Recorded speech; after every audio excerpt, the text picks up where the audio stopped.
আলহামদুলিল্লাহ বেরোয়ার পর যখন নিজের মেয়ের মুখ দেখলাম, ফ্যামিলির চেহারা দেখলাম, আমার পরিবারের লোকজন, আমার মা যখন আমার কাছে এসে জড়ায় ধরল, আমার কাছে মনে হয়েছে যে এই এক্সপিরিয়েন্সটা জীবনে আমি যে পাইছি এটা পৃথিবীতে আর সেকেন্ড টাইম হওয়া পসিবল না।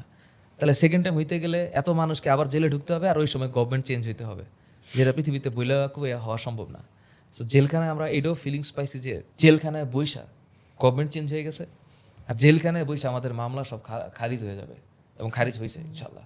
তো দ্যাটস দ্য ফ্যাক্ট যে ফ্যামিলির মুখটা দেখার পরে আমার ভিতরে আর কোনো কষ্ট রাখি নাই, কোনো কষ্ট নাই, কোনো ক্রোধ রাগ নাই। আল্লাহ আমাদেরকে একটা এক্সপিরিয়েন্স দিছে, দ্যাটস দ্য ইম্পর্টেন্ট থিং, যে একটা লার্নিং হয়েছে। ওই যে বললাম বিশ্বাস, মুমিনের যদি বিশ্বাস থাকে যে আল্লাহ যাই করতেছে ইজ ফর গুড থিং, যাই হবে কল্যাণকর। And the beautiful part of life is unpredictable. If we know যে এটা হবে, তাহলে এটা করতাম না আমি।